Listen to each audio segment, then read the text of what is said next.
মান জাআ বিল হাসানাতি ফালাহু আশরু আমসালিহা ওয়া মান জাআ বিস-সাইয়্যিআ ফালা ইউজজা ইল্লা মিসলাহা ওয়া হুম লা ইউযলামুন।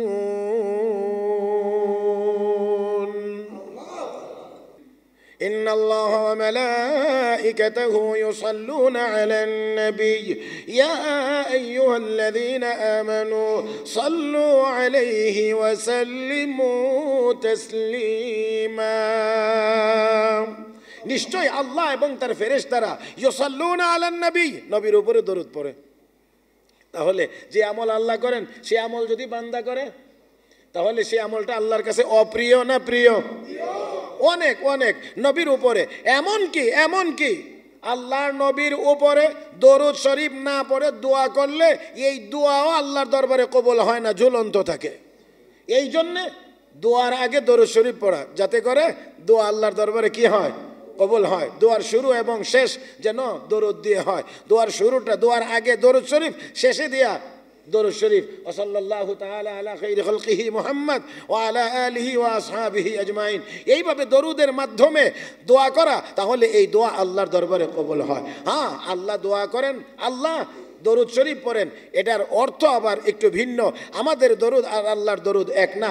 মানুষ আর আল্লাহ যেহেতু এক না, আল্লাহ খালেক, মানুষ মাখলুক, এই জন্য আল্লাহর দরুদ পড়ার অর্থ হলো এই সালাতের ইঙ্গিত যখন আল্লাহর দিকে হয় তখন এর অর্থ হয় রহমত, মানে আল্লাহ তার প্রিয় নবীর উপরে রহমত নাজিল করেন।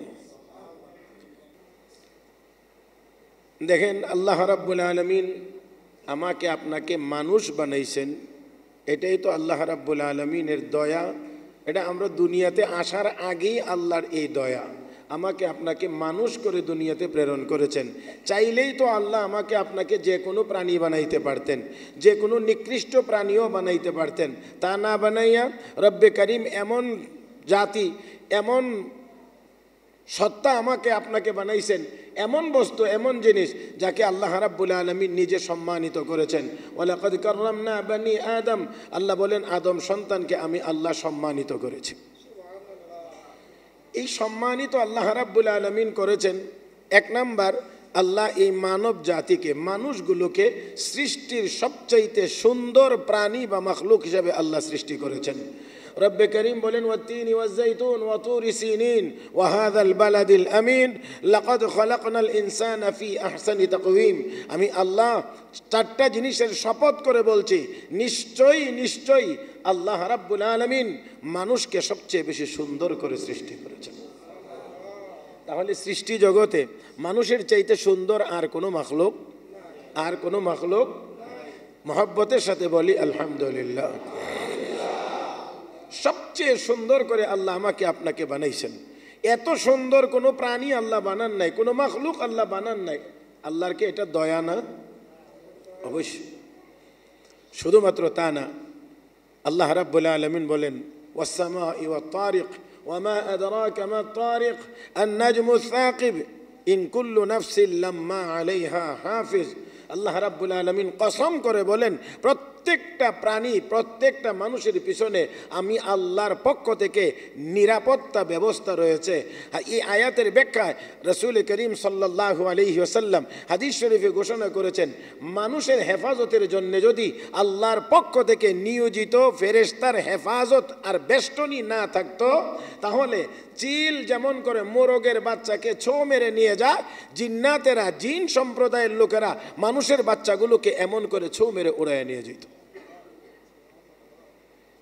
আজকের এই আলোচনাটা আরও অতীতেও কয়েকবার আলোচনায় প্রাসঙ্গিকভাবে এসেছিল।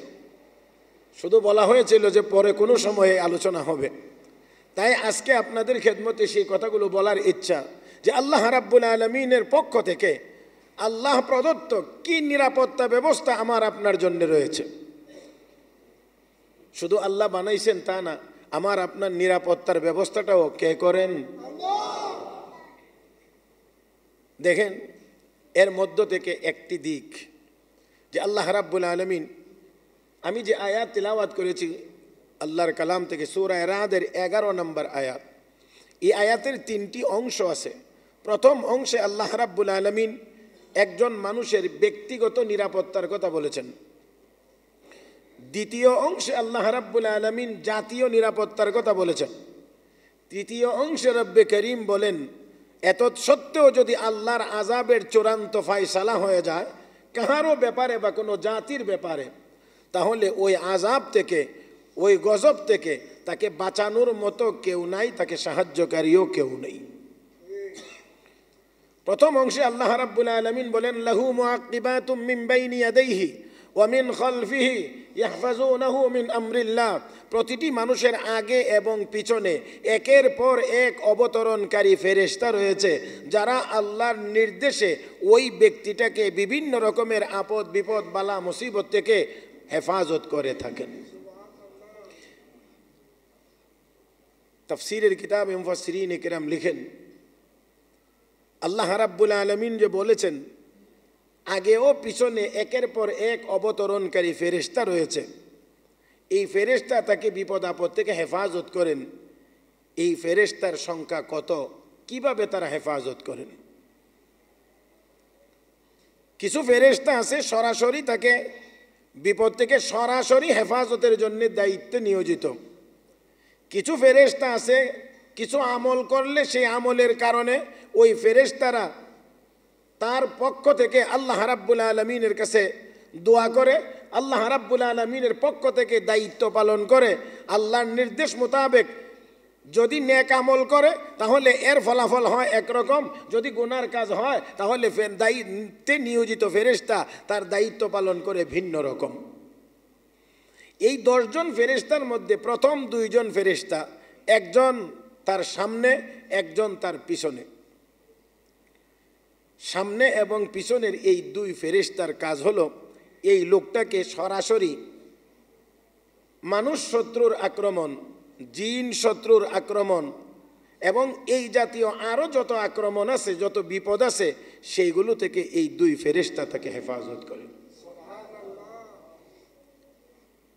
একেবারেই স্বাভাবিক একটি প্রশ্ন এখানে আসবেই যে যদি এমনই হয় তাহলে মানুষ যেদিন মার খায়, মানুষ যেদিন বিপদে পড়ে, আমি যেদিন মার খেয়েছিলাম, আমি যেদিন বিপদে পড়েছিলাম, ওই দিন ওই 2 ফেরেশতা কোথায় ছিল?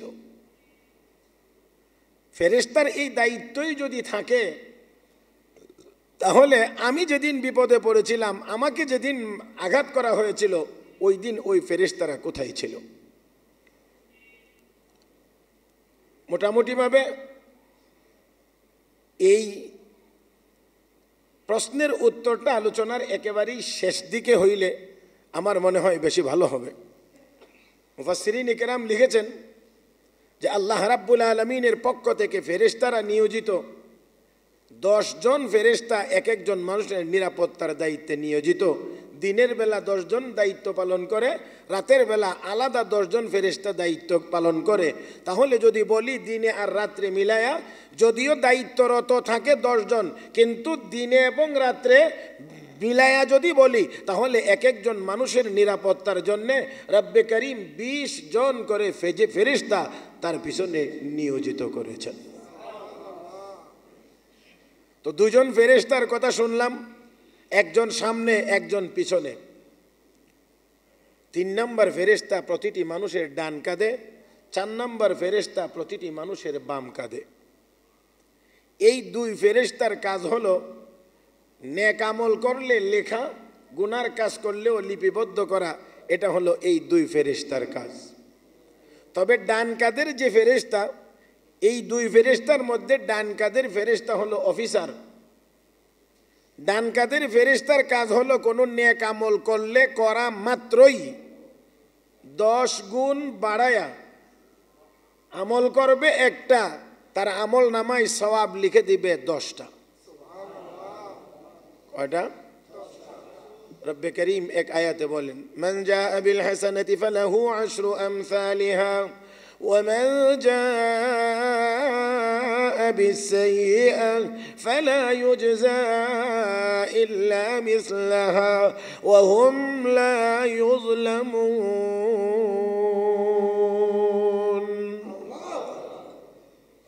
একটা নেক আমল করবে, সাথে সাথে সওয়াব কয়টা হবে? কয়টা? 10টা। একে 10। একটা নেক আমল করবে 10টা সওয়াব লিখে দেবে ডান কাদের ফেরেশতা। তবে হ্যাঁ, একটু শর্ত আছে। একটা নেক আমল করে 10টা সওয়াব পাওয়ার জন্যে শর্ত হলো, 1 নাম্বার ইমানদার হওয়া লাগবে, 2 নাম্বার ইখলাসওয়ালা হওয়া লাগবে, 3 নাম্বার নেক আমল নবীর সুন্নত মোতাবেক হওয়া লাগবে। যিনি নেক আমল করবেন ওনার ঈমান থাকা লাগবে। যার ঈমান নাই, সওয়াব নামের কোনো বিনিময় তার নাই। কারণ ঈমান হলো সকল সওয়াবের মূল ভিত্তি, মূল ফাউন্ডেশন। ঈমান নাই, কোনো আমলের সওয়াব বা প্রতিদান তার জন্য নাই।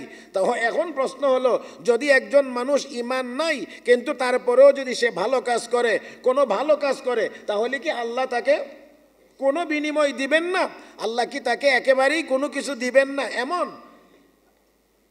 তাফসীরের কিতাবে মুফাসসিরিন ইকরাম লিখেছেন যে হ্যাঁ, যদি কোনো মুমিন না এমন ব্যক্তি, ইমানদার না এমন ব্যক্তি, অমুসলিম কোনো মানুষ যদি কোনো নেক আমল, যেটা আমরা বলি ভালো কাজ, সেই ভালো কাজ করে, আল্লাহ রাব্বুল আলামিন তাকেও একটা বিনিময় দেন। তবে অবশ্যই সেই বিনিময়টা দেন দুনিয়াতে। আর আমরা জানি সওয়াবের পরিপূর্ণ বিনিময় হলো আখিরাতে। সওয়াবের পরিপূর্ণ বিনিময় আখিরাতে। আর তারা যদি কোনো ভালো কাজ করে সেই জন্যে বিনিময় পাবে দুনিয়াতে। এই জন্যে অনেক সময় দেখা যায় কাফের বেঈমানদের অর্থ সম্পদের পরিমাণ বেশি হয়, কারণ তারা কিছু কিছু ভালো কাজ তো অবশ্যই করে, যেই ভালো কাজগুলোর বিনিময় যেহেতু পরকালে নাই, এই জন্যে আল্লাহ রাব্বুল আলামিন বলেন যে দুনিয়াতেই দিয়ে তোরটা শেষ করতে হবে, তাই দুনিয়ার সম্পদ তোকে বাড়াইয়া দিলাম। এই কারণে অনেক সময় তাদের সম্পদের পরিমাণ বেশি থাকে। মুহতারাম হাজিরিন, তো এইরকম আরো কিছু কিছু পুরস্কার তাদেরকে দুনিয়াতে দিয়েই শেষ করা হয়। ঈমান ছাড়া পরকালীন কোনো পুরস্কার পাওয়া যাবে না। তো 1 নাম্বার শর্ত হলো ডান কাদের ফেরেশতা 10টা সওয়াব লিখবে। 1 নাম্বার শর্ত হলো ঈমানদার হওয়া লাগবে। 2 নাম্বার হলো শুধু ঈমানদার হইলেই হবে না, যেই নেক আমল করব এই নেক আমল একমাত্র আল্লাহর সন্তুষ্টির জন্য হওয়া লাগবে। কার? যার আরবিক শব্দটা হলো ইখলাস। একমাত্র কার জন্যে? قل إن صلاتي ونسكي ومحياي ومماتي لله رب العالمين।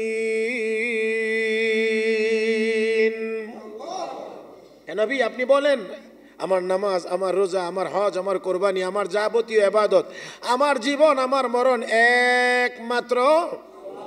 একমাত্র আল্লাহর জন্যে। তাহলে নেক আমল হওয়া লাগবে একমাত্র কার জন্যে? তাহলে ইমানদার হওয়া লাগবে, নেক, তারপরে মুখলিস ইখলাসওয়ালা হওয়া লাগবে। যদি 3 নাম্বার, 2টা হলো, 3 নাম্বার হলো যেই আমলটা করবে, যেই নেক আমল, সেই নেক আমলটা হওয়া লাগবে নবীর শিখানো তরিকা মোতাবেক, আমার মন গড়া পদ্ধতিতে না। আমরা অনেক সময় নিজেদের মন মতো নিজেরা আমল করি আর মনে মনে ভাবি আমি নেক আমলই করতে আসি। না, মনে রাখতে হবে আপনার আমল তখনই গিয়ে নেক আমল হবে যখন নবীর শিখানো তরিকা মোতাবেক হবে।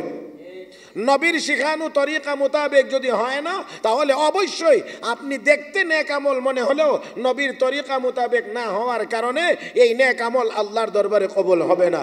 তো 1 নাম্বার হলো মুমিন হওয়া লাগবে, 2 নাম্বার ইখলাসওয়ালা হওয়া লাগবে, 3 নাম্বার নবীর শিখানো তরিকা বা সুন্নত মোতাবেক আমল হওয়া লাগবে।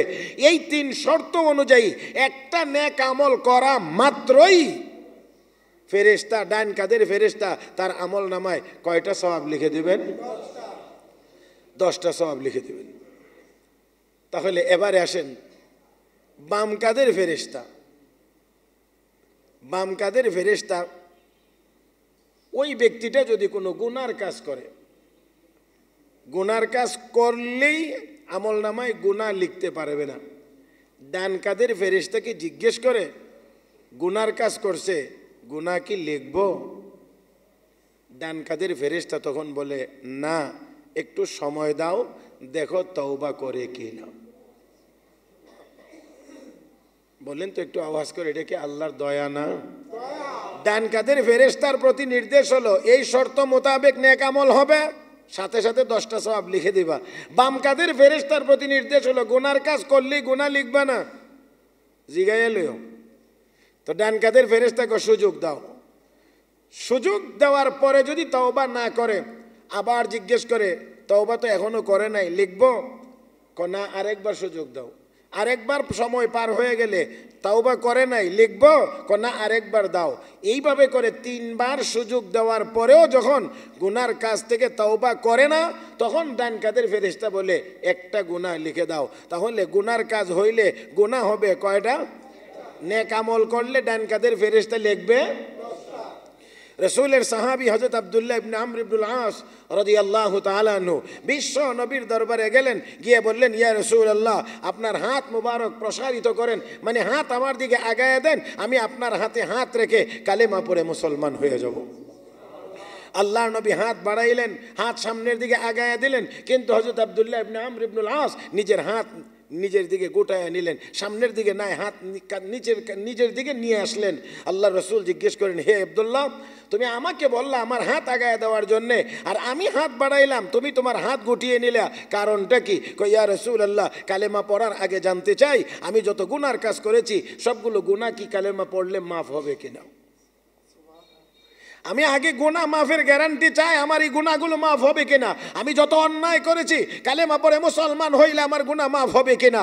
বিশ্ব নবী বলেন, তুমি কি জানো না ইন্নাল ইসলাম ইয়াহদিমু মা কানা ক্বাবলা? এ আব্দুল্লাহ, তুমি কি জানো না ইসলামের কালেমার এত পাওয়ার, এত শক্তিশালী যে 1000 বছরও যদি মূর্তি পূজা হয়, 1000 বছর যদি গুনাহের কাজ হয়, শিরকের চাইতে বড় গুনাহ হয় না, এত বড় গুনাহও যদি হয়, আর কেউ যদি লা ইলাহা ইল্লাল্লাহু মুহাম্মাদুর রাসূলুল্লাহ এই কালেমা পড়ে তার মূর্তি পূজা ত্যাগ করে ঈমান আর ইসলামের পথে চলে আসে, ইসলামের কালেমার এত শক্তি 1000 বছরের কুফরি জীবনের সমস্ত গুনাহ একবারের কালেমার আওয়াজের দ্বারাই আল্লাহ মাফ করে দেন। আল্লাহ রাব্বুল আলামিন। তো একজন মানুষ কালেমা পড়া, অমুসলিম কালেমা পড়ে মুসলমান হওয়ার অর্থই হলো তওবা করা, মানে আমি আর এই পথে যাব না, এই পথ থেকে চলে আসা। এই পথ থেকে চলে আসা মুহতারাম হাজিরিন, কুফরি থেকে তওবা করার পদ্ধতি হলো কালেমাওয়ালা হওয়া, মুসলমান হওয়া। আর ইমানদার গুনাহ থেকে তওবা হলো গুনার কাজ ছেড়ে দিয়ে নেক আমলের পথে চলে আসা। মুহতারাম হাজিরিন, তো দেখেন আল্লাহ রাব্বুল আলামিনের দয়া, আল্লাহ রাব্বুল আলামিনের দয়া যে একজন মানুষ একটা নেক আমল করবে 10টা সওয়াব লেখা হবে, আবার গুনার কাজ হবে তো একটা গুনাহ লেখা হবে, 10টা লেখা হবে না, তাও আবার অনুমতি সাপেক্ষে তওবার সুযোগ করে দেওয়া। এই জন্যে প্রত্যেকটা মানুষ আমাদের উচিত যে কোনো ধরনের গুনার কাজ হয়ে যায় সাথে সাথে যেন আমরা আল্লাহর কাছে মাফ চাই, ক্ষমা চাই, আবার যেন ফিরে আসি, তাহলে অবশ্যই অবশ্যই আমাদের আমল নামায় আর গুনাহ থাকবে না। শুধু থাকবে না তা না, তওবা করে যারা চলে আসে সঠিক জায়গাতে তাদের অনেকগুলো পুরস্কারের একটা পুরস্কার হলো আল্লাহ রাব্বুল আলামিন বলেন, ইন্নাল্লাহা ইউহিব্বুত তাওয়াবিন, ইন্নাল্লাহা ইউহিব্বুত তাওয়াবিন ওয়া ইউহিব্বুল মুতাতাহহিরিন। আল্লাহ রাব্বুল আলামিন বলেন, যারা বেশি বেশি তওবা করে আল্লাহ রাব্বুল আলামিন নিজে তাদেরকে ভালোবাসেন, আল্লাহ নিজে তাদেরকে ভালোবাসেন। তাহলে যারা তওবা করে, গুনাহ তো হবেই, আর গুনাহ থেকে যদি কেউ তওবা করে ফিরে আসে আল্লাহ রাব্বুল আলামিন বলেন, শুধু গুনাহ মাফ করি না, আমি তোকে ভালোবাসি। আল্লাহ খুব পছন্দ করেন, আল্লাহ খুব পছন্দ করেন। তাহলে কয়জন ফেরেশতা গেল? 4 জন, সামনে একজন, পিছনে একজন, ডানে একজন, বাম কাঁধে একজন, 4 জন গেছে। কয়জনের কথা বলছিলাম? 10 জন ফেরেশতা। 10 জন একেবারে আঙ্গুলে গনে গনে হলেও শেষ করে দেব ইনশাআল্লাহ, কারণ থাকলেই পিছনে পড়ে যায় অনেক সময়। তাহলে এবারে আসেন, 2 ঠোঁটের দায়িত্বে 2 জন ফেরেশতা নিয়োজিত। আল্লাহু আকবার। 2 জন ফেরেশতা আল্লাহ 2 ঠোঁটের দায়িত্বে নিয়োজিত করে রেখেছেন। যদি এই লোকটি যদি বিশ্ব নবী রাহমাতুল্লিল আলামিনের উপরে কোনো দরুদ শরীফ পড়ে, দরুদ পাঠ করে, এই 2 ফেরেশতা এই দরুদকে সংরক্ষণ করেন এবং আল্লাহ রাব্বুল আলামিনের প্রিয় হাবিবের রওজায়ে আতহার পর্যন্ত এই দরুদের হাদিয়া পৌঁছায় দেন। নবী করিম সাল্লাল্লাহু আলাইহি ওয়াসাল্লামের উপরে দরুদ শরীফ পড়তে পারাটা এবং পড়া এটা অনেক অনেক বিপদ থেকে বাঁচার অন্যতম উপায়। এমনকি আল্লাহর নবীর উপরে যত বেশি পরিমাণে দরুদ শরীফ পড়া যাবে অন্তরে শান্তির পরিমাণ তত বেশি হবে। শুধু তা নয়, হাসরের দিন বিপদের দিনে বিশ্ব নবী বলেন, যেই ব্যক্তি আমার উপরে বেশি পরিমাণে দরুদ শরীফ পাঠ করবে ওই ব্যক্তি হাসরের মাঠে আমার তত নিকটবর্তী হয়ে আল্লাহর আদালতে দাঁড়াবে। দরুদ অত্যন্ত প্রিয় আমল, আল্লাহর কাছে অত্যন্ত প্রিয় আমল, কারণ এই আমল স্বয়ং আল্লাহ নিজেও করেন। হ্যাঁ, আল্লাহ রাব্বুল আলামিন বলেন, ইন্নাল্লাহা ওয়া মালাইকাতাহু ইউসাল্লুনা আলান নবী ইয়া আইয়ুহাল্লাযীনা আমানু সাল্লু আলাইহি ওয়া সাল্লিমু তাসলিমা। নিশ্চয় আল্লাহ এবং তার ফেরেশতারা ইউসাল্লুনা আলান নবী, নবীর উপরে দরুদ পড়ে। তাহলে যে আমল আল্লাহ করেন সে আমল যদি বান্দা করে তাহলে সে আমলটা আল্লাহর কাছে অপ্রিয় না প্রিয়? অনেক অনেক। নবীর উপরে এমনকি আল্লাহর নবীর উপরে দরুদ শরীফ না পড়ে দোয়া করলে এই দোয়াও আল্লাহর দরবারে কবুল হয় না, ঝুলন্ত থাকে। এই জন্যে দোয়ার আগে দরুদ শরীফ পড়া, যাতে করে দোয়া আল্লাহর দরবারে কি হয়? কবুল হয়। দোয়ার শুরু এবং শেষ যেন দরুদ দিয়ে হয়। দোয়ার শুরুটা দোয়ার আগে দরুদ শরীফ, শেষে দিয়া দরুদ শরীফ। সাল্লাল্লাহু তাআলা আলা খাইরি খালকিহি মুহাম্মদ ওয়া আলা আলিহি ওয়া আসহাবিহি আজমাইন। এইভাবে দরুদের মাধ্যমে দোয়া করা, তাহলে এই দোয়া আল্লাহর দরবারে কবুল হয়। হ্যাঁ, আল্লাহ দোয়া করেন, আল্লাহ দরুদ শরীফ পড়েন, এটার অর্থ আবার একটু ভিন্ন। আমাদের দরুদ আর আল্লাহর দরুদ এক না। মানুষ আর আল্লাহ যেহেতু এক না, আল্লাহ খালেক, মানুষ মাখলুক, এই জন্য আল্লাহর দরুদ পড়ার অর্থ হলো এই সালাতের ইঙ্গিত যখন আল্লাহর দিকে হয় তখন এর অর্থ হয় রহমত, মানে আল্লাহ তার প্রিয় নবীর উপরে রহমত নাজিল করেন। মুহতারাম হাজিরিন, আমরা বেশি বেশি পরিমাণে দরুদের আমল করতে পারি। আল্লাহ রসুল বলেন, আমার উপরে কেউ যদি একবার দরুদ শরীফ পাঠ করে আল্লাহ রাব্বুল আলামিন তার উপরে 10টি রহমত নাজিল করেন। একবার দরুদ শরীফ পাঠ করলে আল্লাহ রাব্বুল আলামিন 10 বার রহমত নাজিল করেন, তার 10টা গুনাহ আল্লাহ মাফ করে দেন। লম্বা করে যদি সুযোগ না হয়, সময় না হয়, ছোট্ট করেও পড়া যায় সাল্লাল্লাহু আলাইহি ওয়াসাল্লাম, সাল্লাল্লাহু আলাইহি ওয়াসাল্লাম, সাল্লাল্লাহু আলাইহি ওয়াসাল্লাম, সাল্লাল্লাহু আলাইহি ওয়াসাল্লাম। তবে এখানে একটু কথা মনে রাখার দরকার, দরুদ শরীফ পড়ার 4 অবস্থা। দরুদ শরীফ পড়া ফরজ, দরুদ শরীফ পড়া ওয়াজিব, দরুদ শরীফ পড়া সুন্নতে মুআক্কাদা, দরুদ শরীফ পড়া নফল মুস্তাহাব। কয় অবস্থা? দরুদ শরীফ পড়া ফরজ, দরুদ শরীফ পড়া ওয়াজিব, দরুদ শরীফ পড়া সুন্নতে মুআক্কাদা, দরুদ শরীফ পড়া মুস্তাহাব। সারা জীবনে নবীর উপরে একবার দরুদ শরীফ পড়া প্রত্যেক ইমানদারের জন্য ফরজ। যেহেতু আল্লাহ বলছেন, ইয়া আইয়ুহাল্লাযীনা আমানু সাল্লু আলাইহি, হে ইমানদারেরা তোমরা আমার হাবিবের উপরে দরুদ শরীফ পাঠ করো। যেহেতু আল্লাহর হুকুম, আর এখানে আল্লাহর হুকুম লিল উজুব, আল্লাহর হুকুম এখানে অবশ্যই। এই জন্যে প্রত্যেক মুমিনকে সারা জীবনের ভিতরে একবার দরুদ শরীফ পড়া ফরজ। দ্বিতীয় নম্বর হলো দরুদ শরীফ পড়া ওয়াজিব। কোনো এক মজলিসে, যেমন এখন আমরা এখানে বসা আছি, একই মজলিসে নবীর নাম বারবার যদি উচ্চারিত হয় তাহলে একবার দরুদ শরীফ পড়া ওয়াজিব। একই জায়গায় বারবার নবীর নাম যদি আসে তাহলে দরুদ শরীফ একবার পড়া ওয়াজিব। হ্যাঁ, বারবার পড়া তো অবশ্যই মুস্তাহাব, বারবার পড়া উত্তম, সওয়াবের কাজ। বাকি একবার পড়া ওয়াজিব। নবীর নাম শুনলেই একবার দরুদ শরীফ পড়া ওয়াজিব। 3 নম্বর হলো নামাজের শেষ বৈঠকে, 3 রাকাত হোক, 4 রাকাত হোক, 2 রাকাত হোক, শেষ বৈঠকে তাশাহুদের পরে আল্লাহুম্মা সাল্লি আলা আল্লাহুম্মা বারিক আলা আমরা যে দরুদ শরীফ পড়ি, এই দরুদ শরীফ পড়া সুন্নতে মুআক্কাদা। এই হলো 3 নম্বর। 1 নম্বর হলো ফরজ, সারা জীবনে একবার দরুদ শরীফ পড়া ফরজ। দ্বিতীয় হলো নবীর নাম শোনা মাত্রই একবার দরুদ শরীফ পড়া ওয়াজিব। তিন নম্বর হলো নামাজের ভিতরে শেষ বৈঠকে দরুদ শরীফ পড়া সুন্নতে মুআক্কাদা। এই তিন পদ্ধতি ছাড়া, তিন জায়গা ছাড়া যত রকমের দরুদ শরীফ আছে সব দরুদ শরীফ হলো নফল বা মুস্তাহাব। তবে এই দরুদের ফজিলত এবং বারাকাত অনেক অনেক অনেক বেশি। আল্লাহ পাক যেন আমাদের সবাইকে বেশি বেশি পরিমাণে নবী করিম সাল্লাল্লাহু আলাইহি ওয়াসাল্লামের উপরে দরুদ শরীফ পাঠ করার তৌফিক দান করেন। আজকে শুধুমাত্র দরুদের হুকুম, দরুদের কি অবস্থা, কতটুকু পড়া কি, সেই কথাটুকু আপনাদের খেদমতে বলা হয়েছে। আরেকদিন যদি সুযোগ হয় ফাজাইলের উপরে এই দরুদ শরীফ পড়ার ফজিলত কি, সেই আলোচনা আরেকদিন ইনশাআল্লাহ হইতে পারে। আজকে শুধু সামনের দিকে আগাইতে চাই, সেজন্যে এখানে আর কথা লম্বা করতে চাই না।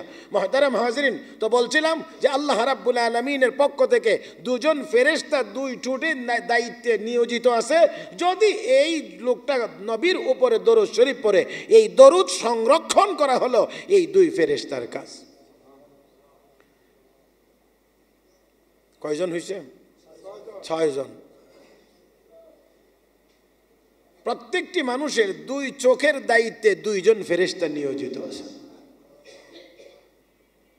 এই দুই ফেরেশতা 2 চোখকে হেফাজত করেন, যার কারণে আমাদের শরীরে অন্যান্য জায়গাতে, অন্যান্য অঙ্গ প্রত্যঙ্গে যে পরিমাণ ধুলাবালি পড়ে, চোখের ভিতরে কিন্তু এই পরিমাণ ধুলাবালিও যায় না।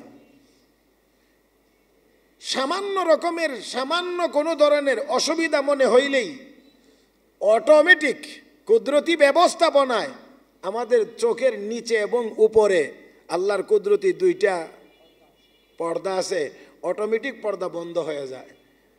আমরা তো মনে করি যেটা এমনিতেই হয়ে যায়, এই যে উপরে আর নিচে মিলে যায়, এই মিলানোর দায়িত্বে 2 জন ফেরেশতা আল্লাহ নিয়োজিত করে রেখেছেন।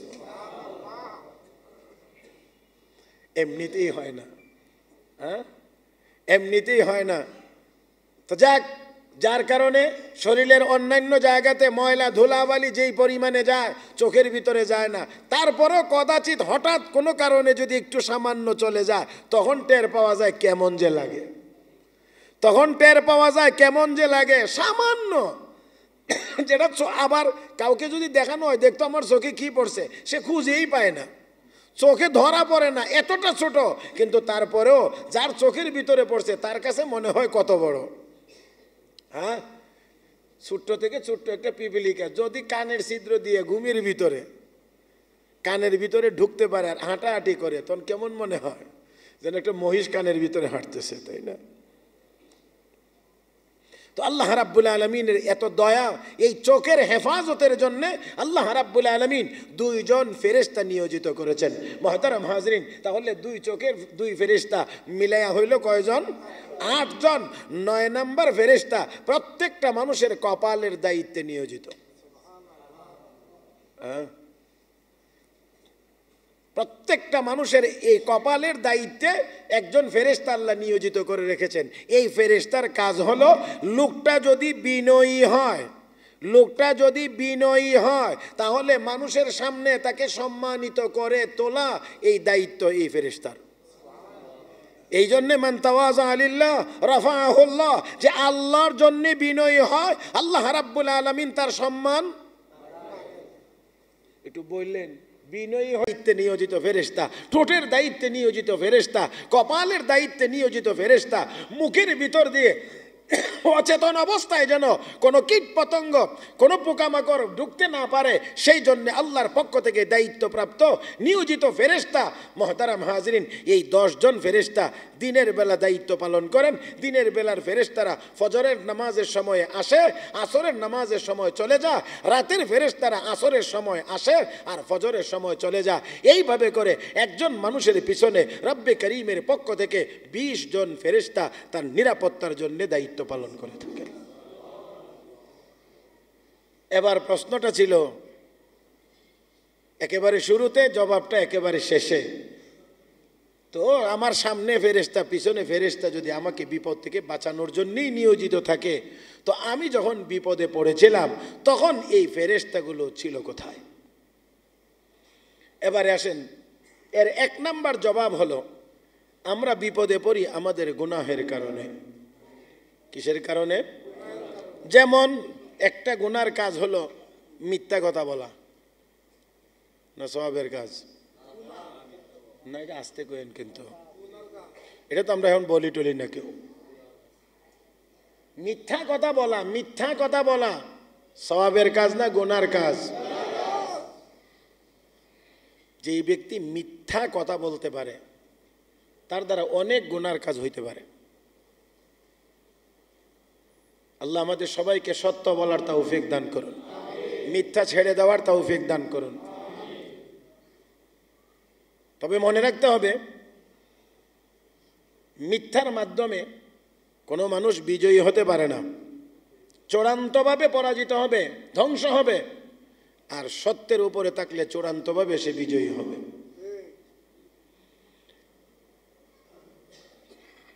তো যত গুনাহ আছে, গুনার কাজগুলোর মধ্যে একটা কাজ হলো মিথ্যা কথা বলা। তিরমিজি শরীফের এক হাদিসে আছে, আল্লাহ রাসূল সাল্লাল্লাহু আলাইহি ওয়াসাল্লাম ঘোষণা করেছেন, মানুষ যদি একটা মিথ্যা কথা বলে, কয়টা? একটা মাত্র মিথ্যা কথা যদি বলে, এই একটা মিথ্যা কথার কারণে তার মুখে এই পরিমাণ দুর্গন্ধ হয়, যেই দুর্গন্ধ ফেরেশতারা সহ্য করতে না পেরে দেহরক্ষী ফেরেশতারা তাকে ছেড়ে দিয়ে কমপক্ষে 1 মাইল দূরে চলে যায়। কয়টা মিথ্যা কথা? আমরা বলি কয়টা? হ্যাঁ, হিসাব নাই। তাহলে এবার চিন্তা করে দেখেন, আমরা ফেরেশতা আমার কাছে আসেনি না নাই? একটা মিথ্যা কথা যদি বলে, একটি মিথ্যা কথার দুর্গন্ধের কারণে ফেরেশতা তাকে ছেড়ে দিয়ে চলে যায়, 1 মাইল দূরে চলে যায়। যদি এমনটা হয়ে থাকে, একটা মিথ্যা কথার কারণেই যদি এত দূর পর্যন্ত ফেরেশতা চলে যায়, তো এই সুযোগে যদি হামলা হয়, ফিরাইবে কোন ফেরেশতা? তখন তো আপনার ফেরেশতা নাই আপনার কাছে। তো এই জন্য মনে রাখতে হবে, এটা তো একটা কথা শুধু বলছি মিথ্যা, এছাড়াও আরো বহু এমন গুনার কাজ আছে যে গুনার কাজে যখন মানুষ লিপ্ত হয় তখন ফেরেশতারা তার কাছে থাকতে পারে না, তার কাছে থাকে না, তাকে ছেড়ে দিয়ে অনেক দূরে চলে যায়। আর তখনই ওই লোকটার উপরে বিভিন্ন রকমের আযাব আর গজব এসে নাজিল হয়, পড়ে যায়। মুহতারাম হাজিরিন, এবার আরেকটি কথা, আরেকটি প্রশ্ন হলো, অনেক নেককার মানুষ, অনেক বড় ভালো মানুষ, অনেক আমলি মানুষ, অনেক আল্লাহর ওলি মানুষ, এমনকি নবীগণ পর্যন্ত তো অনেক বড় বিপদের সম্মুখীন হয়েছে, তাহলে কি তারাও কি গুনাহের কারণে হয়েছে? তাহলে তারা কেন হইল? এটা মনে রাখতে হবে, কথাটা বুঝতে হবে। আমি আপনাদেরকে, গুনাহগারের বিপদ অনেক সময় গুনাহের কারণে হয়, নেককারের বিপদ আল্লাহর পক্ষ থেকে পরীক্ষার জন্য হয়, আর আল্লাহ তাকে আরো বড় মর্যাদা দিতে চান, সেই জন্যে আল্লাহ নেককার হওয়ার পরেও তার উপরে মাঝে মাঝে কিছু মুসিবত চাপায়া দেন। এই জন্য আল্লাহর নবী বলেছেন, আসাদুন নাসি বালাআন আল আম্বিয়া সুম্মাল আমসালু ফাল আমসাল। নবীদের উপরে সবচেয়ে বড় মুসিবত এসেছে, তারপরে পর্যায়ক্রমে নিচের দিকে, মানে ইমানের দিক থেকে নবীরা সবচেয়ে মজবুত, এজন্য তাদের মুসিবত সবচেয়ে কঠিন মুসিবত। আর এর পরের তবকা ধারাবাহিকভাবে আমাদের ইমানের পাওয়ার যেমন আমাদের উপরে মুসিবত আসে তেমন। এটা হলো যে নেককার তার নেক আমলের মাধ্যমে ওই জায়গায় যাইতে পারতেছে না যেই জায়গাটা রব্বে করিম তাকে দেওয়ার ইচ্ছা। জান্নাতের ওই মাকাম, ওই উঁচু মাকাম সে পাইতেছে না যেটা আল্লাহর দেওয়ার ইচ্ছা। তার নেক আমলে এত দূর যাইতে পারে না, রব্বে করিম তখনই তার উপরে কিছু মুসিবত চাপায়া দেন, যেই মুসিবতের উপরে ধৈর্য ধারণ করার মাধ্যমে আল্লাহ ধৈর্যের বিনিময়ে তাকে ওই মর্যাদা দান করেন। হাকিমুল উম্মত মুজাদ্দিদে মিল্লাত হযরত আকদাস হযরত মাওলানা আশরাফ আলী থানভী রাহমাতুল্লাহি আলাইহি এই জন্যে পড়াইতেছিলেন ক্লাসে যে আল্লাহর পক্ষ থেকে যে বিপদ আসে এটাও এক প্রকারের রহমত।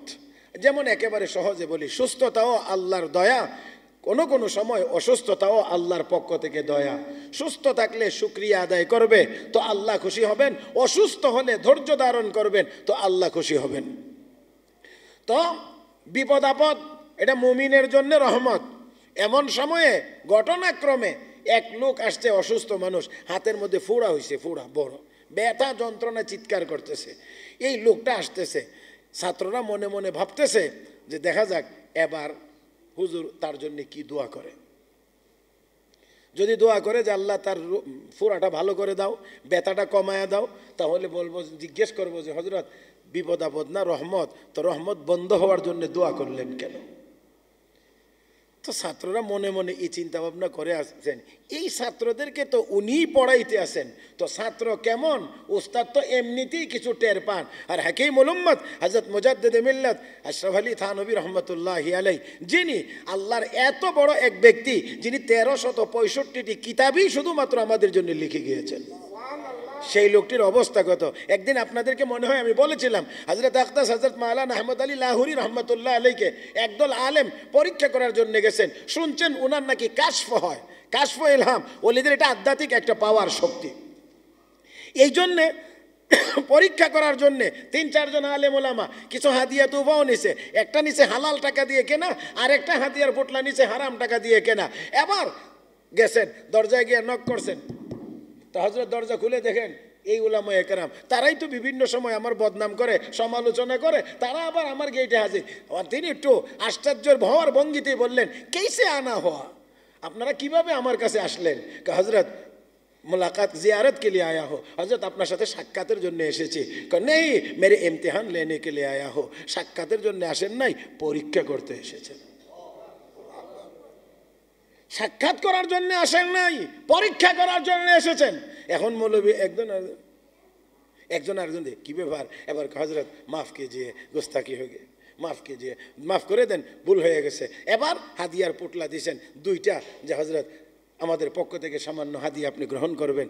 হযরত মাওলানা আহমদ আলী লাহুরি রহমতুল্লাহ আলাইহি একটা গ্রহণ করে বললেন, এটা নিতে পারি আমি, এটা গ্রহণ করতে পারি, কিন্তু ওইটার মধ্য থেকে হারামের দুর্গন্ধ আমার নাকে লাগতেছে, সেজন্য আমি সেটা নিতে পারি না। আল্লাহু আকবার, আল্লাহু আকবার, আল্লাহু আকবার।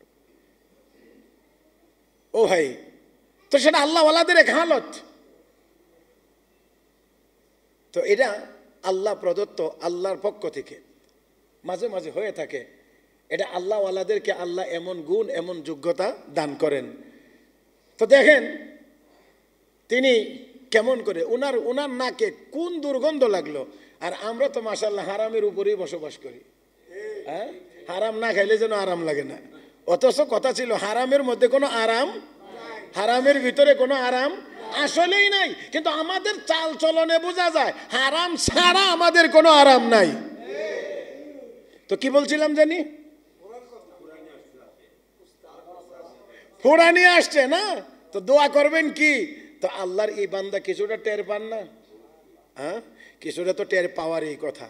ওনার স্ত্রী, ওনার আহলিয়া ওনার শ্বশুর বাড়িতে, মানে ওনার স্ত্রী বাবার বাড়িতে চলে যাবে, মোরগের ঘরটা দেখায় বলছে ফজরের নামাজের পরে দরজাটা খুলে দিন, মোরগগুলো যেন বের হয়ে তাদের খাদ্য খাইতে পারে। এটা কি থানভী রহমতুল্লাহ আলাইহির প্রতিদিনের কাজ? ভুলে গেছেন। তো ফজরের নামাজের পরে তিনি ভুলে যাওয়ার কারণে এশরাক পর্যন্ত আমল করলেন। এশরাকের পরে উনি তাফসিরে বয়ানুল কোরআন লিখবার জন্য বসেছেন। এই টাইমেই উনি এই কিতাবটা লেখেন, তাফসিরে বয়ানুল কোরআন, উনি এই টাইমেই লিখতেন। এখন ওই যে একদিন এই ঘটনা ঘটছে, এখন যেই মাত্র কাগজ কলম নিয়ে বসছেন, অন্যান্য দিনের মতো এই টাইমে তিনি লিখবেন। এখন লিখতে গিয়ে দেখেন কোরআনের কোনো আয়াতের কোনো ব্যাখ্যা ওনার ভিতরে জাগ্রত হয় না, লিখতেও পারতেছেন না, লিখতেও পারতেছেন না, লিখতেও পারতেছেন না, কোনো কথা ভিতরে যাচ্ছে না, লিখতেও পারেন না। নিরুপায় হয়ে লেখা বন্ধ করে দিলেন, আর এখানে রইলেন না। এবার নামাজ পড়লেন, মুরাকাবায় বসলেন, আল্লাহর পক্ষ থেকে ইলহাম হয়েছে, ও থানভী, আমার মখলুকের উপরে জুলুম করে আমার পক্ষ থেকে এলেম পাওয়া যায় না। আমার মখলুকের উপরে জুলুম করে আমার পক্ষ থেকে এলেম পাওয়া যায় না। চমকায়া উঠলেন, বের হইলেন, ওই মোরগের ঘরের দরজা গিয়ে খুলে দিলেন, মোরগগুলো বের হয়ে গেছে, খাইতে শুরু করছেন। এবার যখন তিনি আইসা আবার কাগজ কলম হাতে নিলেন, তো অন্যান্য দিনের মতো যেইভাবে তাফসির লিখতেন আজকেও সেইভাবে তাফসির লেখা আবার শুরু হয়ে গেছে। সেই ব্যক্তি থানবী বুঝতে পারতেছেন তো অবস্থা। এবার বেচারা আইসা হুজুর আমার ব্যথা খুব যন্ত্রণা হচ্ছে, আপনি একটু দোয়া করেন। এবার থানবী রহমতুল্লাহ আলাইহি দোয়া করেন কি, এটা একেবারে আমার দিকে তাকায় শুনেন, বলতে আছেন আল্লাহ তোমার বান্দাকে তোমার রহমত যেভাবে দিতে চাইতেছো তোমার বান্দা সেইভাবে বুঝতে পারতেছে না। আল্লাহ তোমার বান্দা যেভাবে বুঝবে সেইভাবে তোমার রহমত তোমার বান্দার উপরে নাজিল করো। ওইসে নি আর প্রশ্নের জায়গা আসেনি? হ্যাঁ, আপনারা যত রেডি হয়ে বসে রয়েছেন যে প্রশ্নটা করে আটকাইবেন, এই জায়গা আর নাই। তো দোয়া করেন আল্লাহ তোমার বান্দাকে যেভাবে রহমত দিতে চাইতেছো তোমার বান্দা সেইভাবে বুঝতে পারতেছে না, সহ্য করতে পারতেছে না। আল্লাহ যেভাবে দিলে বুঝবে এবং সহ্য করতে পারবে তোমার রহমত সেইভাবে বান্দার উপরে নাজিল করো। তাই আসুন, গুনাহের কারণে বিপদ আসে বোঝা যায়, আর নেককারের উপরেও যদি বিপদ আসে তাহলে এটাও বোঝা যায়। সেই আলামতটা বলেই আলোচনা শেষ, যদিও আমি সময় একটু বেশি হয়ে গেছে, আজকে কম করার কথা ছিল, আমি অসুস্থ, তারপরেও কথা হয়ে গেছে। শেষ কথাটা হলো এই, গুনাহগারের কারণে, গুনাহগারের উপরে গুনাহের কারণে যত বিপদ আসবে এই বিপদের দ্বারা গুনাহগারের হাই হুতাশ বাড়তে থাকবে, শুধু হাই হুতাশ করবে, হাই রে চলে গেল, হাই রে মরে গেলাম, হাই রে আমার সব শেষ হয়ে গেছে, শুধু হাই হুতাশ বাড়তে থাকবে। আর নেককার ব্যক্তি যখন কোনো বিপদে পড়বে তখন সে আরো বেশি আল্লাহর মুখাপেক্ষী হবে। হযরত মাওলানা মুফতি তাকি উসমানী, শাইখুল ইসলাম আল্লামা মুফতি তাকি উসমানী লিখেন যে এক বাচ্চাকে মা মারতেছে, নিজের সন্তানকে মা মারতেছে, ওই বাচ্চাকে যতই মা মারে বাচ্চা ততই মার কাছে যায়, সরাইতে চায় দূরে, মার দিলে তো দূরে যাওয়ার কথা, যতই মারে হে ততই চেষ্টা করে মার কাছে আসার, কারণ বাচ্চা বুঝে মা আমাকে যতই মারে মাই হলো আমার ভরসার জায়গা, আমার আশ্রয়ের জায়গা। তো এতে করে বোঝা যায়, এতে করে বোঝা যায় যে সন্তানের কলবে মায়ের মহব্বত, মা মারলেও মার কাছে যাইতে চায়। ঠিক তেমনি ভাবে নেককাররা আল্লাহকে মহব্বত করে, এই জন্যে বিপদ আসলেও তারা আল্লাহকে আরো বেশি ডাকে, আল্লাহর আরো বেশি কাছে যাওয়ার চেষ্টা করে। এটা বুঝতে হবে নেককারের উপরে মুসিবত দয়া হিসাবে এসেছে, আর হাই হুতাশ বাড়ে বুঝতে হবে গুনাহের কারণে বিপদ এসেছে। আল্লাহ আমাদের সবাইকে কথাগুলো বুঝবার এবং আমল করার তৌফিক দান করুন। আমিন ইয়া রাব্বাল আলামিন। ওয়া আখিরু দাওয়ানা আনিল হামদুলিল্লাহি রাব্বিল আলামিন।